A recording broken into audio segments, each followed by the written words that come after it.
Hello everyone, now it is time for me to discuss Big Brother Canada 10, and I can't believe that I'm almost finished talking about the series, or at least up to this point, as after this I only have one more season, and I'm going to wait a bit to do BBCAN11 because it is still very fresh.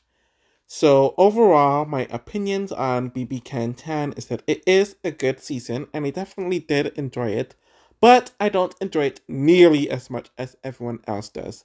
I don't even think it's a top 3 season in my opinion.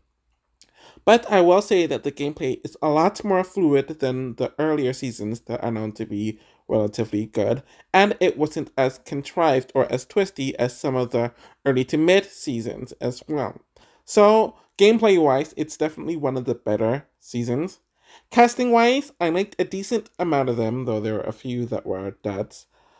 And I think one of the reasons why I can't rate this season too high is that there's this racial undertone throughout the entire season, where I don't know if it was intended, but there's clearly somewhat a white side of the house and a non-white side of the house, and I don't know if that cast intentionally did that or intentionally didn't do that, but it was something that I especially noticed during this rewatch.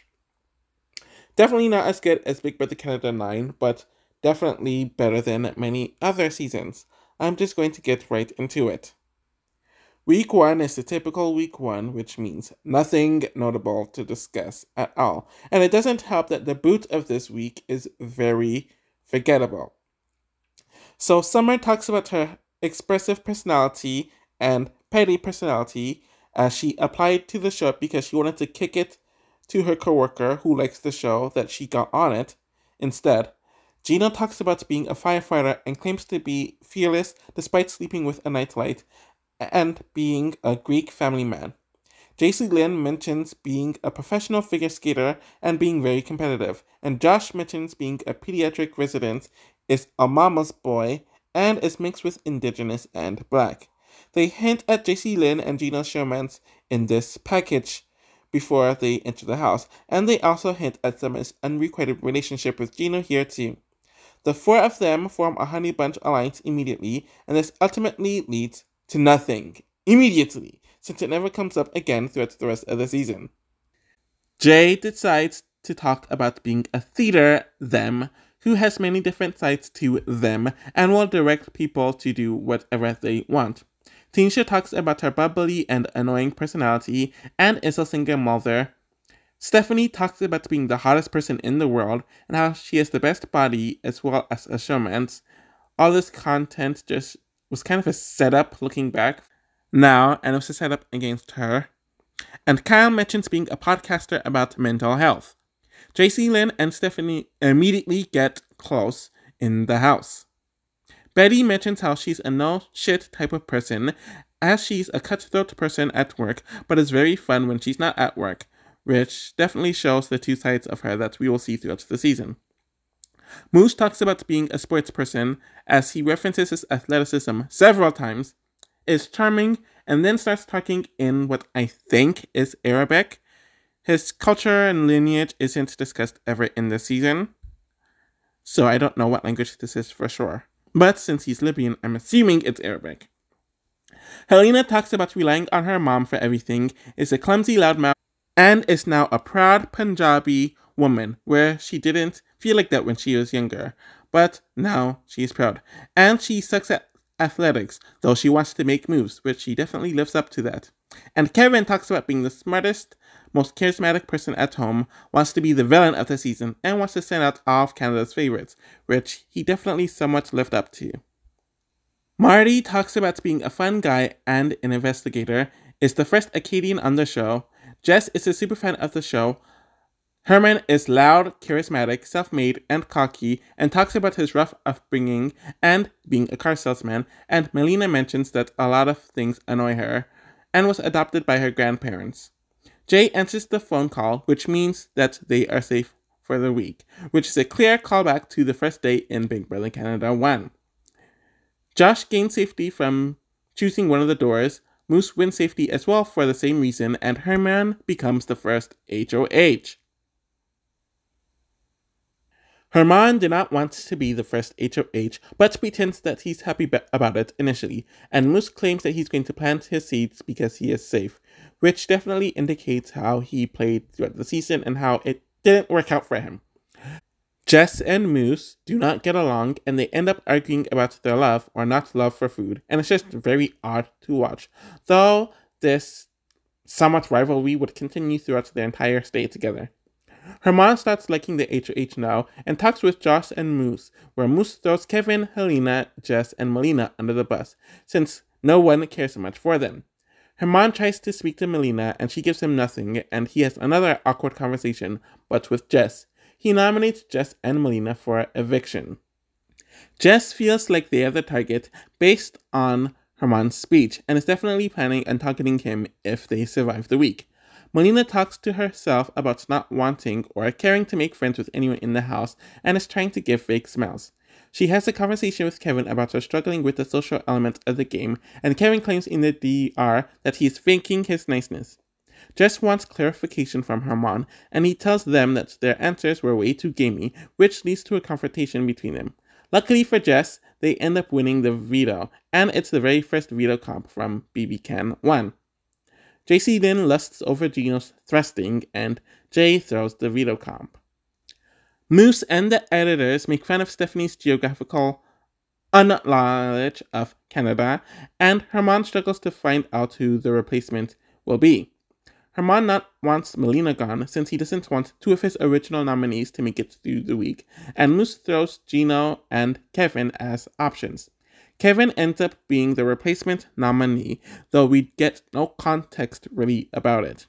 They make it seem like Kevin threw Melina under the bus and that's what caused her to go home, but I don't really believe that. And it's clear that Melina was always a dead woman walking. She tells Kevin that Moose and Herman are aligned. She mentions Kyle, Gino, Stephanie, and JC Lynn working together, and she mentions that she doesn't even care if there's ammo for Kevin to use against her. In order to build some suspense, they show Melina and Tanisha talking about Kevin using the I'm dumb and harmless card as an act. Melina is evicted in an 11-2 vote. What can I really say about Melina? It was clear even from the preseason that she was a fish out of water with this cast. She really struggled socially with the cast and didn't seem very strategic at all in the game. I don't see this as something that would improve if she were to ever play again, and it says a lot when most of the fans predicted that she would be the first boot in the preseason. Personality-wise, she wasn't really interesting either, and like I said, is arguably the most forgettable person in BBCAN, and definitely the most forgettable BBCAN first boot over Laura from BBCAN7. Usually, week 2s are strong weeks because we end up overcompensating the fact that we lacked information in a week 1, so week 2 automatically seems much more interesting because we finally get to see the dynamics, there are finally feats, so on and so forth. But for the week 2 of this season, it's okay. Nothing riveting happened, but it wasn't a bore fest. So we are told that there's a Savage 7 alliance, which consists of Herman, Moose, Joss, Gino, Summer, Tanisha, and Kyle, which was formed on day 2. Marty makes a deal with Kyle, Gino, and Stephanie to keep them safe before he wins, and it's clear that they don't talk a lot of game to him in general. Jay and Summer mention that they haven't talked game to Marty at all, but they feel like they are safe. Because he wants to keep his promise to Stephanie, he wants to target someone who she is close to. We get a weird segment about Tanisha playing a matchmaker for Gino and JC Lynn. Kevin decides to speak to Marty after giving him the cold shoulder last week, though Marty doesn't find that suspicious at all, where they mention that Jay is a mastermind of some sorts, and how the girls don't care for JC Lynn and Stephanie, and that the two are always around one another. Tanisha and Kyle are talking about their alliance, Jess being on their own, and JC Lynn and Stephanie being a duo. We also see Stephanie flirt with Gino, and it's clear he is not interested in her whatsoever. Tanisha and Marty game talk in French, and he tells her that Jay is his target, since Jay is a social mastermind, though we never actually see this. Jay feels like something is off, and is told by Marty that he's going to put them up, which annoys Jay, since Marty was not in their crosshairs. Marty tells Moose and Gino that he's putting up Jay and JC Lin, stating that Jay is his target because he gets bad vibes from Jay, quote unquote, even though it's unwarranted, and he never explains what these quote unquote bad vibes are. Honestly, it's borderline coming off as there's some bias or prejudice because he can never explain what his issue with Jay was that has him feeling badly about him. That doesn't involve the game. And even in the game, Jay really wasn't doing much. He was just chilling. Gino tells JC Lin that he was told by Marty that she is going up, and she ends up crying, knowing that she had a bad feeling. Marty and Gino talk game in French, and he doesn't push for JC Lin to not be nominated. This is Gino I'm speaking about. Marty talks to the future nominees to tell them that they're going up, and Marty thinks that targeting Jay is a huge move, though he wasn't in any notable alliance. And he wasn't a huge social mastermind, though he did get along with many people in the house. Of course, Marty nominates Jay and JC Lin for eviction. JC Lin decides to kick it up a notch on improving her social game since it got her on the block with not focusing on some people. After we see Summer and the girls give an affirmation pickup time, we see Josh and Jay bond since they are both mixed with indigenous, black, white, and are also queer, and Josh wants them to stay, which we see with him speaking to Helena as well, who wants to keep the shield in the house, according to her. Betty also agrees with them in this conversation, and it does look like JC Lin has a good chance of going home if the nominees stay the same. We learn that Kevin and Jess are working together and are playing up them being outcasts to not be a target, and apparently this was when they, meaning Jess, voted against Kevin last week to hide their alliance, and they're both worried about being replacement nominees. JC Lin ends up winning the veto, and Jay does not take his loss well at all. Helena talks with JC Lin and Stephanie about how Kevin will probably be the replacement, though Helena is playing all sides. And while we don't know this yet, Helena and Kevin are one another's ride or dies. Marty tells Jess that he is going to nominate Kevin since he does not want to, and because Jess wants Kevin and Jay to stay, they push for Stephanie to go on the block. Marty and Cal talk about who's going to be nominated, where Cal mentions that Marty and Gino are his closest allies, despite him being in a 7-person alliance that doesn't include Marty. And Kyle suggests for Marty to nominate Betty as a pawn. Betty thinks that she is safe because that's what Marty told her all week, and she's trying to encourage Kevin. Kevin speaks to Marty about how Summer and Tanisha will flip things soon, and how Jay and Josh are close. And Marty tells Kevin that he will nominate Betty. Marty ends up nominating Betty as replacement nominee. I don't know if it was around this time or a bit later on in the week where Kyle and Jay got into a huge fight on the feeds because Jay interpreted something Kyle said as racist, even though it allegedly wasn't. But this might have been foreshadowing as to what would happen next week. Betty does not handle her nomination well whatsoever and has one of the worst reactions to being a nominee that I've ever seen in Big Brother history. And Jay gets his takes about Marty breaking his word to people during the ceremony. Summer reveals that she is in an alliance called Mandem with Betty, Tanisha, and Helena, where they all will take out the men, and while Jay speaks with Jess, he mentions that Marty is threatened and they are aware of the alliance with Gino, Kyle, and Marty. Betty ends up lashing out at Kevin, calling him out for his gameplay, and she's right on the money about him. Summer and Kevin speaks about his conversation with Betty, and she mentions that because everyone was told that he was going up, it causes an assumption that Kevin made some sort of deal and sold Betty out to get her nominated instead of him. This is what Summer explained to Kevin.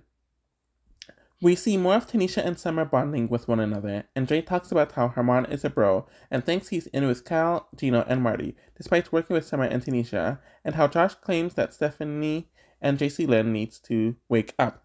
Both of them have a great read on most of the house guests with what I just described. Marty decides to have the conversation with Betty, and of course she's pissed off at him for putting her in danger and not telling her beforehand. Jay does a smudging ceremony, which is an indigenous activity where they cleanse one another with sage and feathers, and it's just a really nice moment. Betty also calls out to the alliance of Kyle, Gino, and Marty to Helena. They show Dimitri proposing to Ika to the house guests, which was recorded before they moved in, and Jay is evicted in a 10-2 vote. I really don't think Jay did much wrong during the season, at least strategically wise. He got along with many of the people in the house.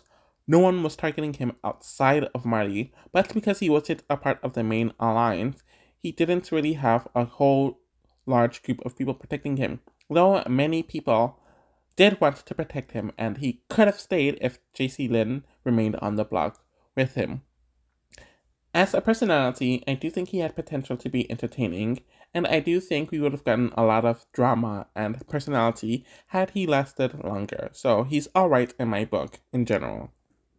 We are at week 3, and I feel like this is where the season actually got really interesting and started the upward trajectory that it is known for, though there were definitely some uncomfortable moments within the season that culminated with the week with Kyle getting paranoid of all the people of color in his alliance and wanting to start a white alliance, technically. And of course, they didn't show much of this on the show, but if you watch the feeds, that was clearly where he was going with it. But luckily for us, it didn't work out, and to see how someone completely destroys their good position in 1 week due to paranoia and how they can never recover was fun to watch. So Kyle admits right after the vote that he used one of the votes to keep Jay, and admits that he wanted to set up Jess, who gave a rogue vote last week. Herman claims to have done the same thing as well, with the same intentions. Kyle ends up winning the HOH competition, and Kyle admits that he's in another alliance called The Retreat with Gino, Herman, JC Lynn, and Stephanie, and is also good with Marty and Kevin, but he mentions that no one should feel comfortable. Jess is still freaking out about this rogue vote, and Betty really doesn't care as she is told about it. Betty is worried because Kyle is a bros bro, and Jess agrees with this, despite them being in an alliance together. Jess talks with Kyle to save themselves, but he mentions that he has a dream where they would be the one who would end Kyle's gang, which is somewhat correct since they were nominated together when he left, but that's another story. Jess mentions that they should work together, which he actually agrees with. Betty and JC Lynn talk about how there's a chance that there's a guys' alliance, and Betty's conversation with Kyle really doesn't go well from her point of view. Kyle speaks to Moose, where they reveal that they are acquaintances from university, and he throws Stephanie under the bus, and that is a name that many people mention to Kyle in their one-on-ones. Kyle tells JC Lynn that he's going to target Stephanie this week, since many people are looking in their alliance's direction, and she's annoyed that the alliance is done this week, but she needs to remain in his corner, so she kind of kisses his butt. Kyle tells Stephanie that she's going on the block because of what people have said about her talking about him.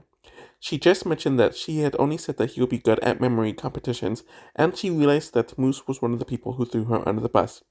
Stephanie pulls him into the HOH room and she yells at him, where Moose remains calm in the situation, where Kyle looks pretty bad as well, since he really couldn't defend himself. He is seeing how good Moose is at lying and realizes that everything that happened is false. On the feed, he was looking for any reason to turn on Moose, while before this, Kyle decides to spill his entire game to Kevin during their Wendy's date, which Kevin plans to use against him at some point. Kyle has a separate conversation with Herman, Tanisha, Josh, and Summer about how Moose is a liability and that they need to get him out. He mentions to the latter three that Moose would have put up Herman and Tanisha up if he won HOH, to the point where he throws his history with Moose under the bus. No one really cares about that, and none of them like this plan, though a flashback is shown Moose saying that, so Kyle wasn't lying about this detail. Marty is given immunity by Canada this week. Ugh. And Kyle nominates Moose and Stephanie for eviction, while mentioning in the diary room that he wants to make a big move and to become a BBCAN legend. So with that being on his mind, it's clear he wasn't thinking about making the right move, but making the bold move. Moose and Stephanie are both extremely pissed off about being nominated, especially due to how dumb it is for him to do so. Kyle tells Stephanie that Moose is the target and how he spreads a bunch of stories that has not added up, and Kyle apologizes to her. Moose threatens to reveal all the other alliances Kyle is a part of, and Tanisha, Summer, and Josh are wary of both Kyle and Moose, which is the correct read. Herman is trying to salvage the alliance since it doesn't make sense to break it up in week 3 and tells Moose that Cal told him that Moose would nominate him and Tanisha, and Moose kind of admits it but doesn't fully own it to Herman. Again, this is just another example of Moose just damaging his game and being reckless for absolutely no reason. Herman doesn't care since he wants the alliance to stick together, which it benefits his game, and Moose mutters that he shouldn't have said it. Duh. Moose and Cal have a tense conversation about how Cal ruined one of the strongest relationships in the house and broke his trust. Cal tells Gino and Stephanie that he is thinking about having her vetoed off so he can put up Betty to send Moose home. Moose asks Josh if he would win veto if he chose him to play the veto, and Josh claims that he would, but he's blatantly lying to Moose.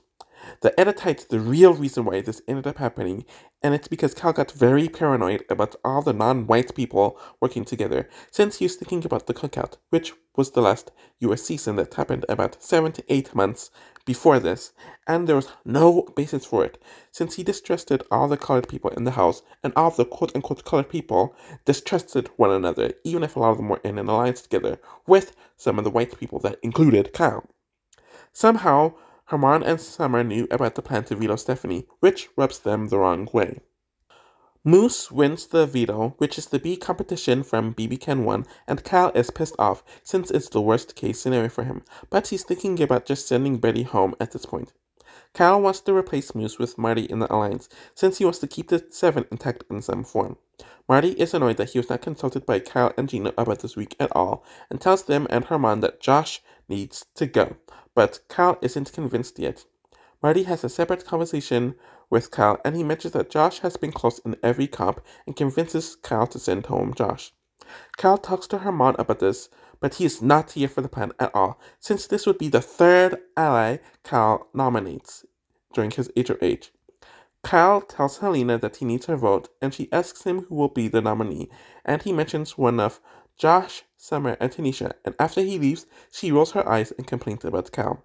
After Moose vetoes himself, Cal nominates Josh, which causes Tanisha to burst out crying in the middle of the veto ceremony. Stephanie feels like she is safe against Josh, and most of the 7 is bewildered at the move. Josh is not shocked that Cal nominated him, and even JC Lynn is bawling her eyes out, as well as Jess, since they both want Josh to stay. Summer immediately tells Josh that he is staying, and Cal will be backdoored next week. Jess tells Kevin that they are keeping Josh, and Kevin is not very sure about it. Summer and Tanisha ask Helena what she's going to do with the vote, and they reveal the 7 to Helena. The latter is mad that she's now the swing vote, and everyone's eyes are on her due to Cal's sloppy gameplay. We get to see Gino and JC Lynn have their first kiss, and Jess tells Josh that she's pretending to vote him out, but she is keeping him safe. Stephanie still thinks that she is safe and doesn't even bother to campaign, but is more worried about her eviction dress. Kevin nurtures Marty since he notices that Marty was left out by Gino and Cal this week, and starts planting the seeds to vote out Stephanie, even mentioning that he's Canada's favorite to manipulate Marty. This causes Marty to admit to Josh that he is the one who suggested for Josh to go up, but he throws Gino and Cal under the bus, and Josh tells him that he wants them to go to the finals together, which is actually sincere on Josh's part. We see Stephanie continue to feel safe as she discusses with Herman, who she had a flirtance with, which wasn't shown on the show. More people are planning on targeting Cal.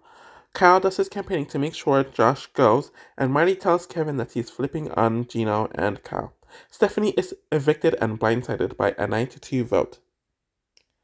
So it was kind of funny to see Stephanie try to showmance anyone she can and no one really being interested, but as a game player, she was just a mess. She was abrasive, she rubbed people the wrong way, and she just didn't have any social grace. And even her closest allies, like JC Lynn, was fine with her going this week, but of course JC Lynn just wasn't told about the plan. She had that one fight with Moose, which was entertaining, but otherwise she's kind of just your standard early boot. I honestly find week 4 to be a mixed week in my opinion. It is like the rising action of the week is very, very great, with the underdog who was outvoted at the last eviction winning HOH, and then we start to see the wheels turn where he's starting to turn on his closest ally, but when it actually happens, it's not climactic, and we don't really get a climax, so it just kind of flatlined as well. Hence it being a mixed bag to me. JC Lynn and Cal end up arguing about why the other flipped when neither of them flipped, and even JC Lynn admitted that she was fine with Stephanie going, but she was told that Stephanie was staying. So she's mad about being left out of the vote. She thinks that there's a guys alliance still at this point, and it's causing her to react the way she's currently reacting. Herman tells Gino that he can't work with Cal anymore since he put up 3 other allies, but he is still fine with Gino. JC Lynn thinks that Gino flipped on her and talks to Summer about it. Cal doesn't get why Herman is mad at him, and he was told that he made paranoid, rash moves all week and didn't consult anyone about it. All of this is seemingly for naught since Gino ends up winning HOH, which causes most of the people who did the flip to panic. He also thinks that JC Lynn flipped, and that it wasn't until Herman told him that JC Lynn was the other vote that caused him to realize that Marty flipped. Cal is annoyed at Marty because he told Cal to put up Josh, then flipped at the vote. There is already discussion by some people like Josh and Jess to convince Gino to put up Cal. The showmans and Cal talk about how they have no one else, and Marty flipped. Gino speaks to Summer, and she outright tells Gino that he needs to put Cal on the block, since it will help him disassociate himself from Cal. We see a bit of the many attempts Summer made to flirt with Gino throughout the season here. Kevin decides to dress up like he's in an interview while he speaks to Gino, and they have this fun banter as they talk game. Jess and Gino don't talk much game, so their HOH conversation was not the best. Tanisha is nervous since she did throw Gina's name out in the past, and she talks about her struggle as a single mother as to why she deserves to be here, and she ends up crying in his arms. Gino takes Josh to Wendy's, and despite being in an alliance together for the last 3 weeks, they barely spoke since they're both quiet people, but they seem to make amends due to being alike. Betty and Kevin start to get closer, and Marty is getting paranoid about how he flipped on Gino, who is now HOH. Gino and Marty have a conversation where Gino pretty much tells him that he's putting him on the block, and Cal mentions to Gino that he should nominate Herman. Gino mentions to Cal and JC Lynn that the second nominee is between Tanisha, who is worried about being nominated, and Jess. Gino ends up nominating Marty and Jess for eviction. Marty is pissed off at his nomination and blames Cal's sloppy HOH the prior week for it. Gino asks Summer about his nominations, and she says it's fine, but would prefer Jess to leave over Marty, and we learned that they, meaning Summer and Marty, have been close since the beginning, as well as Summer and Gino. Josh and Betty trash Gino's nominations and thinks Cal should be put up. Marty mentions that he feels disrespected by Canada with Gino's speech, who didn't lie at all in his speech, and Marty would use Canada as a weaponing tool throughout the entire season, which is very annoying. And Josh has to calm him down. Marty lashes out at Gino for disrespecting him in front of Canada and tells him that he's coming after him, Cal, and JC Lynn, because Gino put on a show, which all this is so ridiculous to me, since Gino didn't even put on a show. Summer, Tanisha, and Moose talk about how they want to keep Marty over Jess, but none of this matters as Marty ends up winning the veto and decides to bury the hatchet with Gino in French. Gino is thinking about nominating Betty and sending her home, and Summer has a conversation with Gino that he needs to put Cal up, since many people are talking about punning him to send Cal home, but he won't be HOH the next week, so he needs security. Gino and Cal have a conversation about the replacement nominee, and Cal suggests Moose, which annoys Gino. And despite wanting to lay low this week, Cal isn't laying that low. Gino tells Marty that he's going to put Cal up, and Marty is fine with it. Gino tells Cal that he's going to put him up, and Cal knows it's a done deal. Of course, Marty vetoes himself, and Gino nominates Cal as a replacement. Most of the house is celebrating that Cal is put on the block, and while Jess is talking to Kevin, they don't feel like Kevin is loyal to them as they are to him.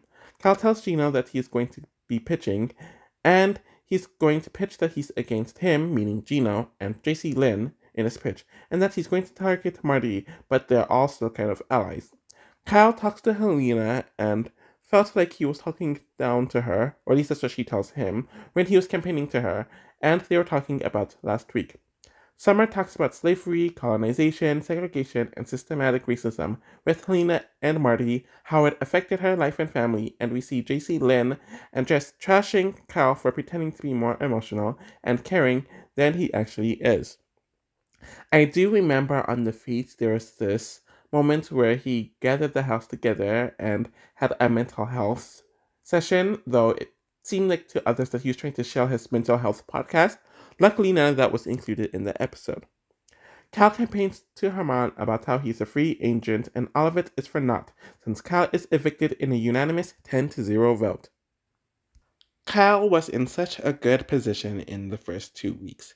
He was in the majority alliance, and he had connections with a lot of people who were not in the majority alliance. But it just seemed like he wanted power, and he wanted to make a move, and him winning HOH was the worst thing that could happen to him.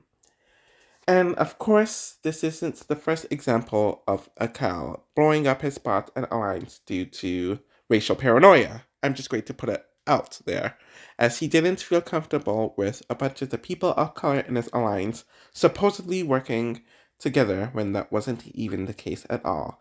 And you can see in here and in BB24, this was the aftermath of what happened in Big Brother 23. Though him and the other Cal of 2022 were including non-black people in that because they were quote-unquote people of color. Maybe if he were to play again, he would learn from his mistakes, but otherwise, I thought he would be a lot more chaotic rewatching the season, but that wasn't even the case, so overall Cal's just at best to me. It is now time to talk about week 5, and it's definitely one of the better weeks of the season, where you see the more under-the-radar players use this to completely take over and flip the house strategically, which is something we rarely see. And what I like about this is that unlike BBCAN10 or other seasons, it wasn't artificial and it wasn't done by a twist that was handed to them. They used their social and strategic skills to maneuver and to flip the house all on their own. And there's a lot of emotions that took place in this week, and the double was very interesting as well. Jess ends up winning HOH, where we see Godfrey, Cindy, Anthony, Victoria, and Jetson appear, and they are glad because people have to actually talk to as well as game with them. Tanisha and Herman are annoyed because Jess winning is the worst case scenario. They are tired of their side not winning competitions as well. Summer enters the room and Herman blatantly tells her to stop throwing competitions, though she claims she didn't throw this one, but was too stressed out about how hot Jetson was. Herman is clearly overworking with Tanisha and Summer, since he feels like they don't pull their weight. Kevin mentions to Jess that Marty is happy for them, Betty is too emotional, Summer is throwing competitions and is playing the best game, but feels better about her than Tanisha, who is also close to Herman. He suggests to Jess that they should build an alliance with Gino and JC Lynn, who are on an island and are also competitors. Jess was thinking about nominating Herman and Gino, since they nominated them, but Kevin sways Jess into nominating Moose and Herman. JC Lynn does some good work with Jess to repair their relationship with Gino, and suggests that Moose, Herman, and Tanisha should be the targets. Herman and Moose talk to Jess on their own to pitch their own cases. Herman is better than Moose's, but it's clear nothing is happening here, since Jess clearly knows that they have both thrown Jess under the bus the entire season. Summer throws Herman under the bus to Jess, and she mentions that she wants all the guys out. Remember, Summer mentioned a girls' alliance a few weeks prior. Jess gives Moose and Herman another chance at a convo. Moose tells Jess that they should nominate Kevin and Betty as they've done nothing in the game, and Herman refuses to engage in the conversation, which causes a confrontational argument between them, since Herman doesn't think it's worth it if he's already going on the blog, and Jess will just use whatever he tells them to throw dirt on his name even more. Moose tells Kevin that he threw his name out there just so Jess could leave him alone, but Jess already made it to Betty first and told Betty that he threw her name under the bus. Betty decides to confront Moose about him throwing her under the bus, and Moose doesn't even react during this argument. Jess nominates Herman and Moose during the ceremony, and they got annoyed with how Moose and Herman reacted to the ceremony, as they didn't take it seriously. They, meaning Jess, ends up making some microaggressions on the feed, and it caused for them, meaning Jess, to be blocked out from the feed for the rest of the week, which was the rest of their time in the house. Jess now regrets telling them about being nominated and complains about Herman's dance, and Moose is annoyed that Jess inflated his words. Josh talks about how he's essentially working with everyone in the house and how he has final twos with Betty, Jess, Herman, and Marty, since he has a good social game and he can destroy people's games if he wants to. Summer talks about the siblings alliance, which consists of herself, Betty, Tanisha, and Jess, so she is loyal to this alliance for now, since Jess is HOH. Kevin pushes for Herman to go, since he has a good relationship with everyone that isn't him or Jess, and Moose wears his emotions on his sleeve, since his unpredictability is predictable. Josh does not get why Moose would choose him for the veto, since he doesn't see himself as close to Moose and wouldn't use it on him. This is the second time Moose chose him for the veto competition, and it wouldn't be his last. He tells Jess that he would not use the veto, and he tells the diary room that he wants to save Herman from eviction night. Herman ends up winning the veto, and Kevin tells us that his alliance with Helena, called the Ghosts, which has been a thing since week 1, and they tell one another everything. Jess talks to Tanisha and Summer about who should be the replacement nominee, and it's clear that one of Helena, Tanisha, Summer, and Betty will be a nominee, and they all throw one another under the bus, and Helena as well as Jess mention that they're on the bottom with Betty, Summer, and Tanisha, also claiming that Summer would freak out if she were nominated. Jess hints to Tanisha that they have to nominate her as a replacement nominee, pretty much because Tanisha will not react as much as the others, which you could take that as a microaggression if you want to or not. And Tanisha manages to convince Jess to nominate Helena, since there will be a lot of blowback from nominating Tanisha, and those are the only two seemingly realistic options at this point. Jess talks to Kevin, who admits to us that it's better for Jess to nominate Helena, so I like that he has that self-awareness there, and convinces her to nominate Tanisha instead of Helena, and Kevin tells us in the diary room that he sees Jessica, or Jess, as extremely expendable. Herman vetoes himself off the block, and Jess nominates Tanisha, as Jess mentioned several times that they want Moose gone. Jess then mentions that they don't care if Tanisha or Moose goes, since they won't prioritize Jess in the future, and the nominees are saying that they're up against one another. Helena rants about how Herman's speech was annoying, and Summer and Tanisha suggested her as a nominee, though Helena did the same thing to them. But is tired of pretending to be a nice, unthreatening person. Moose promises everything to Kevin, so he wants to keep Moose around, and Tanisha makes a pitch to Helena, who feels like she's at the bottom of the alliance, despite working with them for weeks. I wonder why. Kevin gets JC Lynn and Gino to flip with them, since he uses the fact that they're the ones who flipped during the Stephanie vote, which wasn't true, and Kevin also flipped against Stephanie. Anyways, Summer and Josh get the feeling that Moose is not truly the target, and they mention their suspicions to Tanisha. Kevin and Helena mention how Tanisha is the best social player in the house, and they can repair things with Summer and Betty, since they have Gino and Marty to worry about as targets. Kevin manages to get Josh on his side, but tells him to vote out Moose, so he'll be clean in the Tanisha vote. Tanisha asks Gino what is he doing with the vote, and he skirts around it, which clearly causes her to know that she is going home, and she bursts out crying. And it's kind of just uncomfortable and sad to watch. Tanisha is voted out in a 5-4 vote, and Tanisha rants against Jessica, who apparently called her Tiana, which Tanisha took as a microaggression. Mentions that she had a worse HOH than Cal, and has the two nominees coming after Jess, which Tanisha didn't lie. Moose ends up bursting out crying during the eviction, and Helena also cries in guilt. For some reason, a lot of people in the house thought Tanisha was this hugely social strategist, master manipulator who was gathering all of the racial minorities together.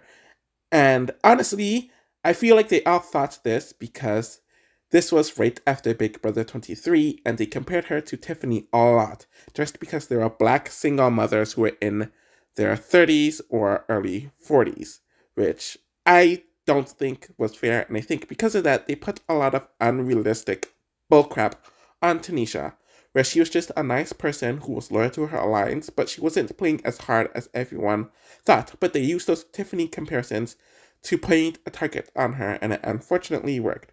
As a personality, she was a nice person. I didn't remember her being so emotional as she ended up being, when I rewatched the season. But overall, I think she's kind of just a mediocre player who wasn't bad, but wasn't really good either. So, yeah. Orisa announces the chain of safety twist, where the person who wins the competition ends up being safe, so kind of like immunity. Moose ends up winning the first competition, meaning he controls the safety chain and is almost a pseudo HOH. He chooses Herman, who chooses Josh, who chooses Betty, who chooses Summer, who chooses Kevin, who chooses Marty, who chooses Helena. This means Gino, JC Lynn, and Jess are nominated. The three of them compete in the second safety competition, which functions as a veto of some sort, which JC Lynn wins. The Moose and Herman side of the house run to cheer her on when she wins the pseudo veto and assures the couple that Jess is getting voted out. Kevin suggests to Marty that they want to flip the votes to get Gino out, but they don't think they have the votes. Josh and Betty individually in a separate conversation mention that they need to get Gino out and tells Kevin, Marty, and Helena, which they all come to an agreement with. There's a back and forth about whether the house should keep Jess or Gino, since they think booting Gino weakens Herman and Moose. When they get to the couches, Marty is extremely nervous, and it causes Betty to whisper to Josh and Kevin that it isn't a good idea and he's going to flip on them. Unfortunately, this causes a mess with them, and it causes for Jess to get evicted in a 7-2 vote. I remember everyone was hyping Jess up preseason because they were a huge super fan and was arguably the biggest fan of the cast. But when we started watching the season, we saw Jess's poor social game, her relatively abrasive personality, and her weird way of speaking to people, and how it caused them to be an outcast during those first few weeks. But we did see them start to repair certain relationships, they got into some alliances, and they were seemingly doing better socially and strategically, where it seemed like they were going to make a long run until they won HOH, where they just completely reversed all the reparations that they did and put themselves in the same position they were in during the first week, with the abrasive personality, with the sloppy management of relationships, the poor strategic moves, and overestimating their relationships with people in the house. So while I don't think they are an awful player, they're clearly not a good player either. With the season now being halfway over, we have now reached the jury portion of the season. Week 6 is an okay to good week. Nothing bad, nothing really great. The blind side with the veto ceremony was pretty fun to watch, and we finally get to see Helena and Kevin outright in control. So Marty thinks that Josh and Betty intentionally set him up to make him look like an outcast, but he lies to JC Lynn and Gino to cover his bet. Gino thinks that it's Josh and Betty who were the 2 votes, and Gino is tired of the back and forth, so he gathers most of the house in the room, and it causes for Marty to argue with Betty and Josh, with Kevin and Helena downplaying the entire situation. Marty ends up winning the HOH and wants to repair things with Gino, causing him to reveal the truth and hates how pathetic he handled the situation, so he wants to get revenge on Betty and Josh. Gino tells JC Lynn everything, and they agree to play nice with Marty, so he can get rid of Herman or Josh for them. Everyone is in the room, and Marty decides to tell the truth, but Helena keeps it to her BB grave, though Summer can tell from her facial expressions that it was Helena. Kevin knows how emotional Marty gets, and he talks to Kevin about how Josh and Betty screwed them over, and he, meaning Marty, starts slamming his hands on the HOH table and yelling so everyone can hear him. And it's interesting that Marty can be so aggressive and no one mentions anything, but if someone else did half of what Marty did, not even just in this moment, but throughout the season, they would be labeled all types of you-know-whats. Kevin even mentions in the diary room that Marty has selective memory, since it wasn't just Betty and Josh, but it was him pushing for it as well. I wonder why Marty conveniently forgot about Kevin being involved as well.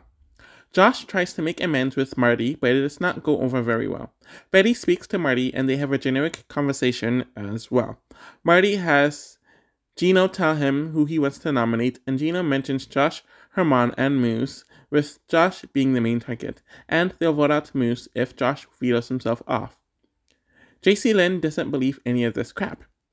Marty asks Moose if he could be a pawn next to Josh, and he doesn't want to be nominated beside Josh, and would rather be nominated by Betty. It's Moose stating this. Moose doesn't question why he doesn't just nominate Betty and Josh together in this moment. Marty ends up nominating Betty and Josh for eviction, which causes for Betty and Marty to argue since she tells him to take accountability for his actions. He doesn't like being held accountable, so he gets really angry, and Marty even admits in the diary room that it isn't a good move. Josh is annoyed that Marty is playing the victim and claiming that backdooring a 43-year-old with weak knees is weak, which Marty said. But Josh is also confused as to why this energy wasn't given to harmless Tanisha, who was backdoored last week. Summer goes to check up on Marty, and he mentions that he does not want to talk to Summer because he conveniently brings up Jess telling him that Summer was pitching for him to be backdoor drunker HOH. He gets really aggressive with her and mentions that he would always believe Jess over her, despite him and Summer always having a good relationship throughout the season. It's very uncomfortable to watch, and it just leads me to believe that Marty has some issues. And I'm going to just keep it there, and if you can read between the lines, you can read between the lines. Kevin ends up winning the veto and wants to make things interesting, since he doesn't want to keep the nominees the same, and wants to make things more beneficial to him, essentially. Helena talks to Marty about Kevin using the veto to backdoor Herman, but he shuts it down since it isn't what Gino wants, and he wants Betty gone, and it's clear that Marty has a hard-on for Gino, no matter what is done throughout the season. Helena tells Marty that Herman and Gino are working together, and Herman wants Kevin and herself out, as Herman will target him first. Kevin is able to get Marty on board to backdoor Herman, since he tells Marty that this is a $100,000 move, and that Gino won't turn on him for the move. Marty tells Gino that he's going to backdoor Herman, and while Gino isn't pleased with it, Gino just agrees with it, since Marty might nominate him if he pushes too hard. This is a consistent issue with Gino throughout the entire season, where he's just really passive and doesn't push for what he wants, or push against what he doesn't want to happen. Marty tells Herman that he will put up Summer if the veto is used, which is poor jury management, since he just wants to blindside Herman. Herman has a 1-week deal with Marty where they keep one another safe, but when he is alone, he goes on this huge monologue about how he's going to break his deal with Marty next week, how he's going to save Josh this week, and how he's going to win the game. It's just a really cocky moment for Herman, and it's just really hitting the nail about how things are going to flip like that on him. Kevin decides to veto Josh, and Marty replaces him with Herman, and Kevin mentions that this was really his and Helena's HOH. Herman feels backstabbed and asks Helena if she knew about it, which she denied, though she mentions in the diary room that the entire house knew about it, which I definitely forgot that detail, so it just showed that no one was really in Herman's corner like that. Moose cries about Herman being on the block, and it kind of seems like he was the only one who didn't know, and he mentions that he feels bad for both nominees, but Betty and Summer doesn't feel like he cares for them. Herman and Marty have a chat about what happened. Herman tells Marty to look into the camera to say that he's a backstabber, but of course Marty doesn't do it. It is interesting Herman does this because he knows how obsessed Marty is about his perception to Canada. Herman decides to pitch to the showman since he thinks he has Moose and Josh's votes, so he tells JC Lynn that he will target Marty, and everyone is scared to target him. Betty campaigns to Helena about Herman mentioning that she and Kevin are floaters, and Helena promises Betty her vote to stay. Herman campaigns to Summer, who actually seems convinced, and Betty campaigns to JC Lynn. We get some more boring campaigning, but we do start to see Summer campaigning to JC Lynn about keeping Herman. Betty has a chat with Summer, and it's clear that Summer is a lot more iffy than she expected, and it did do some damage towards their relationship moving forward. Herman is evicted in a unanimous 7-0 vote. Herman was a very fun presence throughout the season, as he was slightly cocky, but he could laugh at himself and he can have fun too. And this is kind of ironic because his static gameplay, or the gameplay he wanted to implement, was to have a big alliance and to keep them together until the very end, where we've seen this in many other seasons, and it usually leads to a more boring season and it's led by a boring personality, but Hermione couldn't execute it because of how crazy the house was strategically. At the same time, it did kind of show that he wasn't very adaptable as a game player, but I still think he's probably one of the better players of the season. Week 7 is an utter borefest and arguably the worst week in the entire season. Betty mentions in the diary room that she doesn't trust Summer much anymore, and Kevin wants to keep Marty because he's extremely moldable, and the ghosts are now working with the showmans, though Gino was not very receptive to it. Gino ends up winning HOH and plans to target Marty, where Betty, Josh, and Summer are a bit worried, while hoping that Gino targets Marty for them. He is planning on putting up Moose and Summer as pawns with the intentions of backdooring Marty as he takes Moose to Wendy's to get him to accept his fate, but Moose throws Helena and Summer under the bus as pawns. Many people mention that they don't know where Summer stands at this point, as she's just kind of been lackadaisical since Tanisha left. Gino decides to tell Josh about it, but actively does not tell Helena and Kevin because he knows they'll try to save Marty. Good read on his part, and that they're in a 5-person alliance. Josh promises to Gino not to tell anyone about it, but of course he tells Kevin, who thinks that Gino is either trying to backdoor Marty or is making Josh feel comfortable so Gino can backdoor Josh. Gino and Marty talk, where Marty is given a false sense of security and he tells Summer that he's going to use her as a pawn. Kevin puts on his lawyer outfit like he did during Gino's first HOH and is told that he is putting up Summer because she needs to start playing the game, according to Gino, or Moose, and Kevin mentions that they'll go after him after Marty leaves. Gino ends up nominating Moose and Summer for eviction. Summer claims that she won't get over Gino nominating her, and Moose thinks that Gino put up the worst pawns. Josh is seemingly on the plan to backdoor Marty. I don't know how accurate this is though, and Gino wants Moose to be taken off the block. Summer plans to stop throwing the competitions now, but what happens is the unthinkable. Helena actually wins a competition and controls what happens with the veto this week.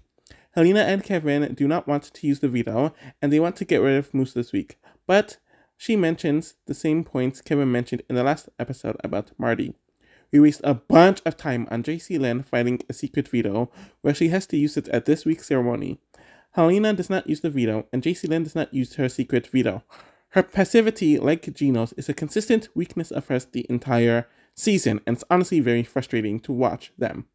So, like the secret veto in Season 7 with Kira, it is a flop in this season, as it was only a success in BBCAN10 with Allison. People think that it is either Marty or Kevin to a lesser extent who had the secret power. Helena and Marty talk about how Gino is the smartest player in the house, how he was going to backdoor Marty, and how they need to send Gino out next. Moose and Summer do their campaigning, or their version of campaigning, but it's clear that it's a dead end, since they see Moose as a smarter and bigger competitor. Moose lies about having JC Lynn's vote in his campaign to people, and Betty tries to do what Summer did to her last week when she was on the block, but she can't even pull that off. Summer claims that she doesn't make promises to people and just campaigns really poorly. JC Lynn tells Gino on their date that she had the secret veto and didn't use it, which he was more than fine with, so it seemed like he's changed his mind on the backdoor plan before it was even used, which we didn't really see much of on the show. We see Summer and Gino flirting, which has been happening all season on the feeds by this point, and they all claim that it's partially game and partially personal, but JC Lynn doesn't like that it's become a public thing and feels like the house is egging it on. Everyone craps on Summer's campaigning skills, and it's hilarious to watch, especially when everyone mentions how good of a campaigner Moose is. Moose is evicted on a unanimous 6-0 vote. Moose was a very fun and likable presence to the show, and I like the increasing North African representation with his inclusion on BBCAN, as well as Austin from the year prior.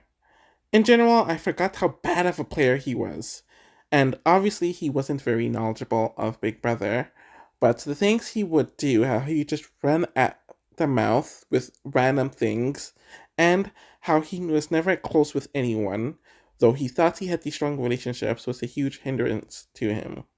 Overall, he definitely made things fun, and I loved how he reacted to people just attacking him in arguments and how he relatively kept calm. Overall, was definitely one of the more likable and chaotic presences of the season. Week 8 is arguably the best week of the season. It desperately needed a week like this, since the last week and even the last 2 weeks were kind of middling in comparison. But yeah, this delivered one of the best triple eviction weeks ever, so let's just get right to it. So apparently Moose told Marty 30 minutes before the eviction that everyone is after him, and the showmans can sense that Marty is off, so they worry about Moose telling him something beforehand. Gino talks to Marty about the backdoor plan, and he denies it, since JC Lynn had the secret veto and would have used it if that was their intention. He is not aware that Helena already told Marty about Gino's plan days ago. Marty ends up winning HOH, and Betty is devastated, since she was so close to winning, and even talks about throwing the towel in. Helena and Kevin talk about how they want Gino gone, but it will be impossible, due to Marty's season-long need of approval from him, so they are thinking about maybe it'll be ideal to take Josh out, since he is so likable, but it will have to be a blindside. Marty tells Gino that he wants Betty out, and won't be influenced to take someone out like he did on his last HOH.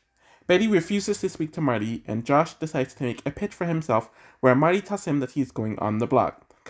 Helena talks to Marty, who is her number 2, though he thinks he is her number 1, to talk about potential nominees being Betty, Josh, and Summer. Summer is given immunity by Canada for the week, and Marty yet again nominates Josh and Betty for eviction. Josh and Betty think the noms are pathetic, since there was a showman that is in the house that wanted to talk to him last week, and Kevin mentions that while he is in the group of 5 that only Marty cares about, he wants the veto to be used so things aren't boring, and so he can save Josh. Betty ends up winning the veto, and she does rub it in Marty's face. Marty and Gino have a discussion where the nominees is between Kevin or JC Lynn, and they are worried that the votes will flip on JC Lynn since it is clear that Kevin is working with Josh. Kevin is given a task where Marcia tells him that he has to convince the entire house that he is quitting. We see the house guests, especially Josh, have the most dramatic reactions about this, but of course we all know it's fake. JC Lynn goes to Marty to throw Kevin under the bus since he's the closest person to Josh. Marty speaks to Helena about putting Kevin on the blog since she is Kevin's closest ally, and reminds him that there was a backdoor plan last week that JC Lynn and Gino tried to pull on him, and that they'll flip it on Kevin to vote him out. Marty decides to come up with a plan where everyone has to take a gummy bear to see who will be nominated, and Gino chooses the wrong gummy bear, which is the red one, after he decides to go on with the plan, though he was given an out to not be a part of it. Kevin and Helena are ecstatic about what happened, since they know Betty and Summer will vote Gino out, and Helena wonders if they should split their votes to hide their alliance. Marty seemingly realizes that things could flip and the entire house would be against him. Gino is clearly down after his nominations, and apparently him and JC Lynn agree to be official before this week ends, and to this date they are still together and still happy, so good for them.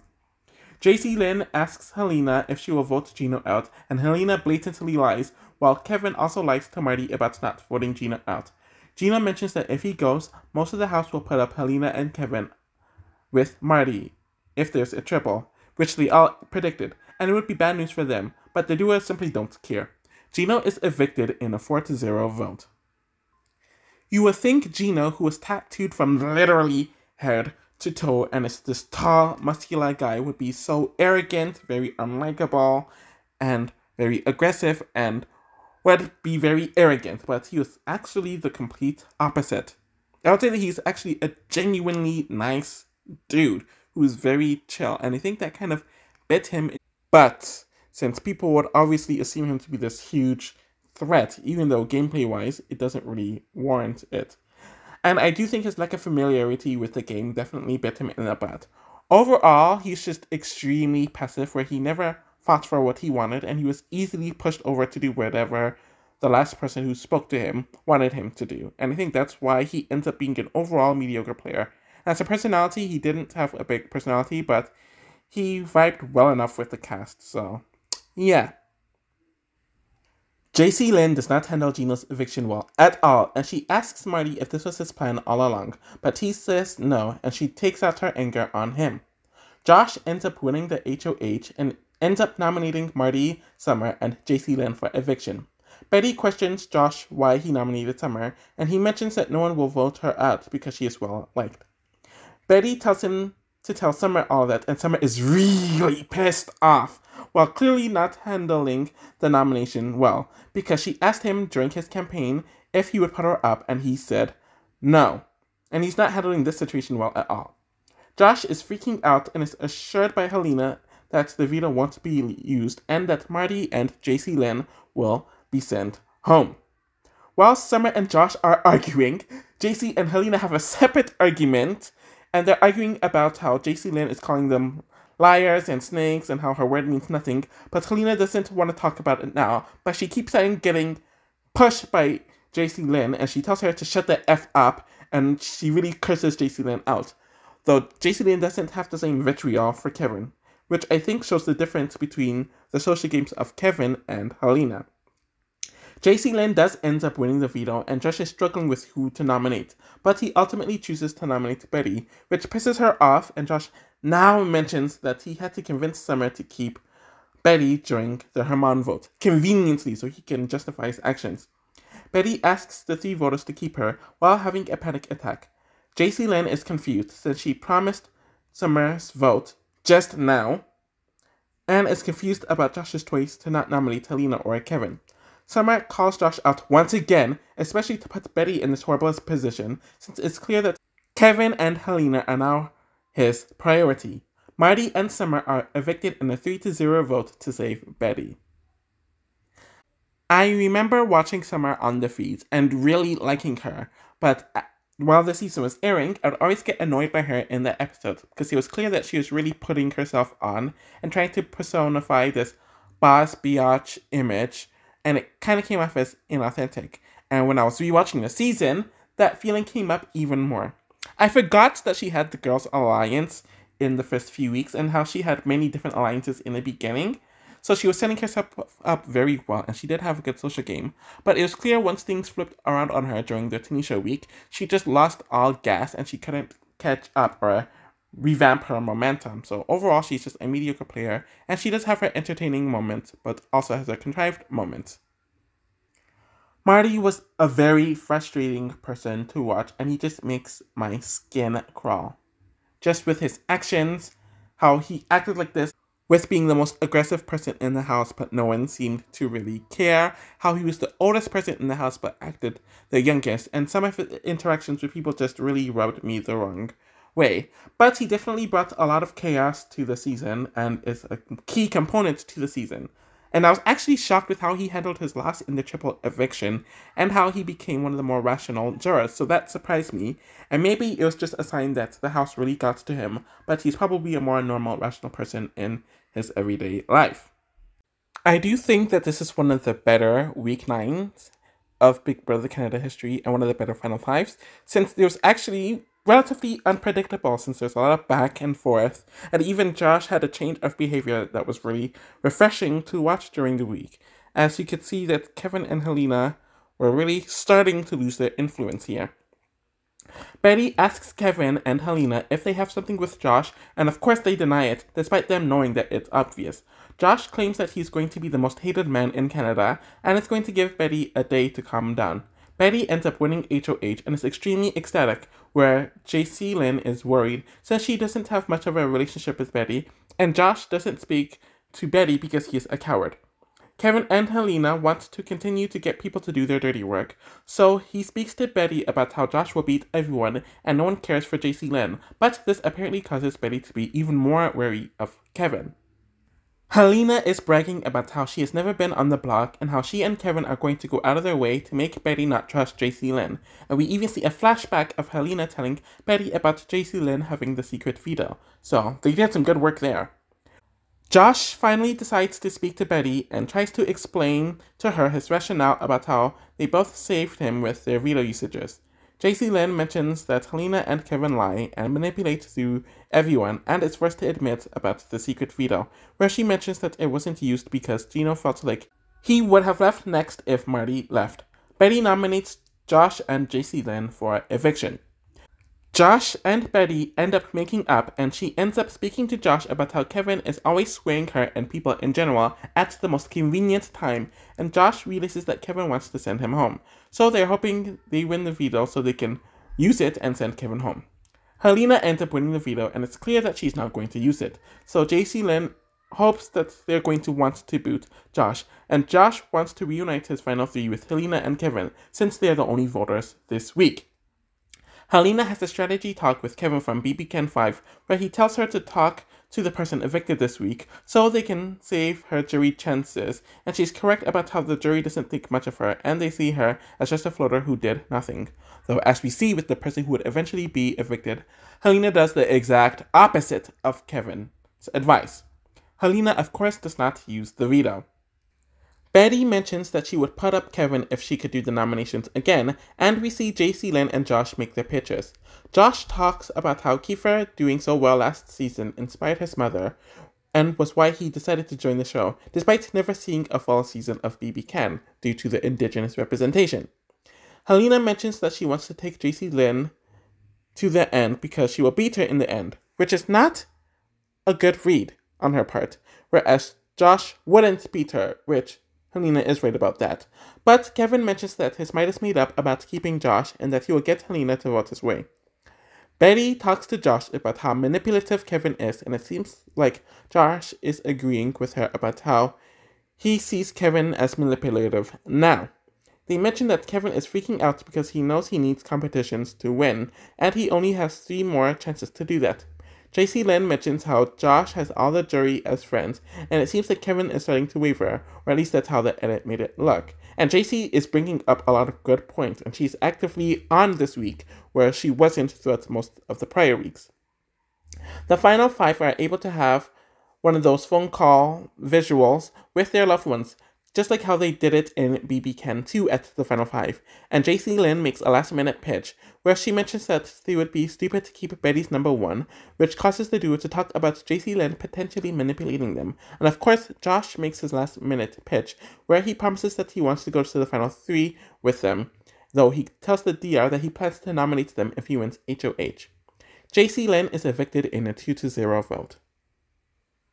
Like Gino, JC Lynn was frustrating to watch at times because she was so ridiculously passive, but because she knew more about the game than Gino, she was forced to be the leader of the duo. In general, she was out of the loop for a lot of the game, but because she always tried to talk to people and to make relationships, it caused them to see her as a threat, especially with her being a competitor as well. As a personality, there really wasn't a whole lot there, though she had her fiery moments. In general, JC Lynn's just okay, as a player and a personality. Week 10s are usually very standard, but I would have to say that this season's Week 10 is more emotional than I was really expecting. So Josh at this point is still determined to take out Helena and Kevin, and he apparently told them that he would throw the final 4 HOH, which is why they sent JC Lynn home, since they trust him more. Kevin and Helena soon realize in the HH comp that they got played, and that they finally got their karma when Josh wins HOH, since it is the first time they've been outplayed the entire season. Kevin has a conversation with Josh about how he's mad at himself for believing Josh that he would throw the comp, and he's asking to be nominated beside Betty, since he can't handle being nominated beside Helena. He and Helena talk about Josh fooling them and how they shouldn't have believed him, and how Josh is going to win the season. Josh tells Helena that he's going to put up Kevin and Betty on the block to quote-unquote keep her record clean, but Josh plans on using that against Helena in the final 2. They all know that the nominations don't matter, and Kevin admits that he has been thrown off over the last few days regarding his gameplay, so I like that self-awareness from him. Josh nominates Kevin and Betty for eviction. Helena and Kevin are a bit down, but they aren't going to give up, though even Helena knows that if Betty is safe, she'll keep Kevin in the house. Josh ends up winning the veto and asks Betty what she would do if she won the veto, and she mentions to evict Kevin, which Josh is clearly not happy with. Helena and Kevin ask Josh if they're going to do the Crash Test Dummies alliance, and it's clear that Kevin and Helena isn't handling this well. They know that one of them will end up going home, and Kevin does a hard pitch to get Josh to evict Betty, mentions that she will beat him in the end since she's an underdog, and he will take Josh to the end, which Josh doesn't believe. Josh tells Betty that Helena is the better competitor, and that she should go, though Betty doesn't think Kevin deserves to win the game. After a somber, tearful goodbye of the ghosts, Josh vetoes Betty, who chooses to evict Helena. I forgot how invisible Helena was on the edit, and it's really a shame, since they gave Kevin a lot of credit for everything and essentially gave her none. And some could say that this was potentially due to sexism or even subtle racism in how production likes to uplift certain people on the edit compared to others, and some might even say that's why she got so much backlash against Kevin in comparison. But I also think that her social game wasn't as good as she thought it was, and while she did build connection, it was because everyone saw her as someone who they could manipulate and use as a pawn. And mentioned that she was very, indecisive in her real life, so I think that trait, when it came to making power decisions, just pissed people off against her. Overall, she was somewhat entertaining, and she did have her moments, but I would be lying if I said she's going to be one of the more memorable people in Big Brother Canada, or even in the season, and that's partially due to her poor edit. Kevin wins part 1 of the final HOH competition, and Josh wins part 2 of the final HOH competition. Clearly, something changed and happened between part 2 and 3 of the HOH competitions. Before Josh ends up winning the final HOH competition and evicts Betty, which she's completely blindsided by and is bursting in tears as she leaves the house, and she held it against him for many months after the season was over. I'm a bit confused about Betty. I remember watching the season that I didn't like her, since I thought she was just way too spiteful, petty, and irritating. But now I definitely do see how she could be charming, and she was just very honest and blunt with her opinions, and she was very transparent with everything, which in a way worked for her.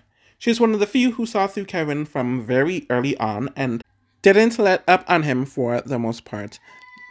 Gameplay-wise, she was really nothing spectacular, as she was on the out in the first few weeks, and after the first few weeks, she was just kind of seen as an extension to people who were in other alliances that didn't really include her. But she did have some decent reads throughout the season, and had a nice underdog run.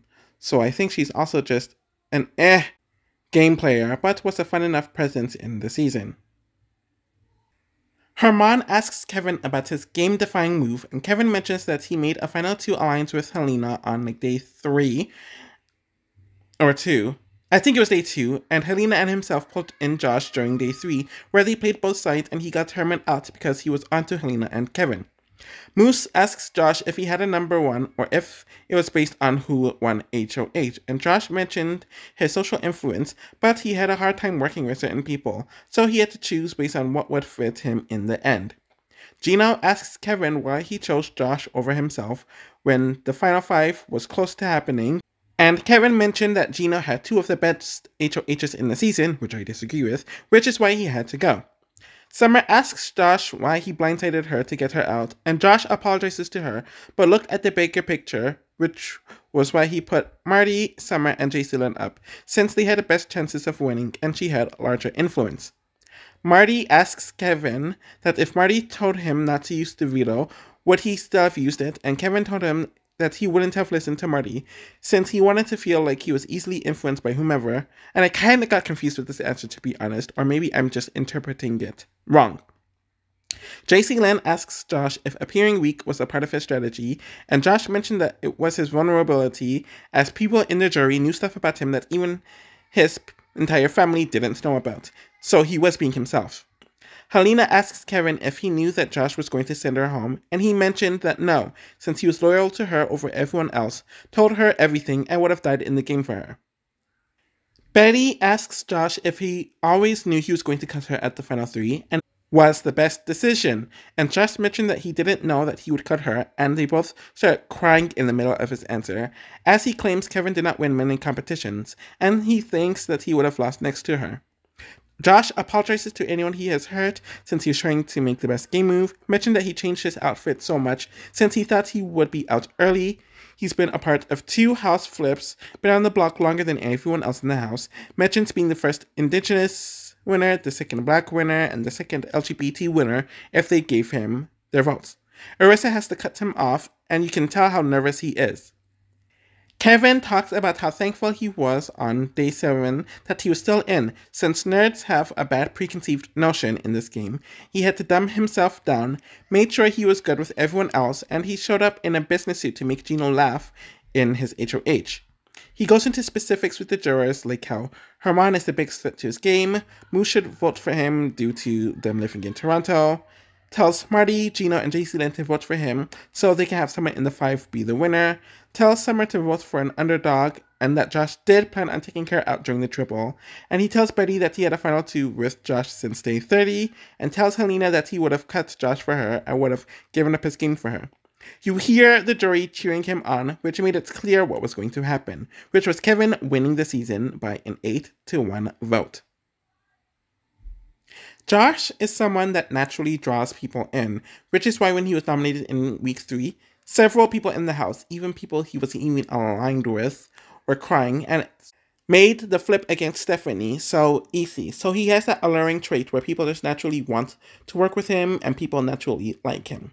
At the same time, while he was aware of it, he didn't use it as much to have any real agency in the house. And because of it, I think he kind of misinterpreted how close he was to other people, or other people misinterpreted how close he was to others. So when they had that realization, it caused them to be very bitter as they entered the jury house. I liked the energy he had in the final 5 and a bit of the final 4, where he was more cutthroat and self-interested, and I think if he had that energy throughout most of the season, he would have won. Personality-wise, he wasn't very interesting, though I liked seeing how emotional and in touch with his emotions he was, and I do think his story or arc was a relatively interesting one in the season. So watching Kevin in the season, especially during the beginning, I did find him to be very contrived, and I'm not going to lie, I did have preconceived notions about him, but as the season went on and he started being more himself, I started enjoying him more, and I definitely liked his gameplay, where he wasn't in the major alliance, but he built social relationships with many people individually and was able to flip the game towards his benefit, and he didn't even have to win competitions to run the game. I think he's one of the best players of Big Brother Canada, and he definitely made the season a lot more unpredictable, so I'll give him props for that. I don't know if he's one of my favorite people to watch, I don't know if I'll go that far, but I do respect him. So now that I finished the rewatch, I think this season rises with the feeds or watching it with the feeds. And without having the memory of the feeds or having it in front of you and solely watching the episodes, I do think this season decreased a bit, in my opinion. Overall, I do think the cast was pretty strong, though there are some people that could have been more interesting. But the gameplay really stands out here because it was really fluid. There wasn't some main majority alliance, and there were many different things happening, and there's a lot of random chaos happening as well. And the fights were pretty good, there was a lot of unpredictability, and there weren't any ridiculous twists that altered the game. So, yeah. So, of course, I'm going to rank this cast based on gameplay tiers that I've done with the last several Big Brother Canada seasons. That should be up after this. And I'm going to work on BBCAN10 next, though I might wait a bit just to see some more postseason interviews, or I might just do it within a few weeks. I don't know where I'm going to go on that. But in general, I'm probably going to make more BBCAN2 compilation videos and compilation videos of Hesketh in general, if I decide to hold off on BBCAN11. And I'm definitely going to make more BBCAN videos, rankings, so on and so forth. So thank you all for following me on this journey, and I'll be back soon. Bye!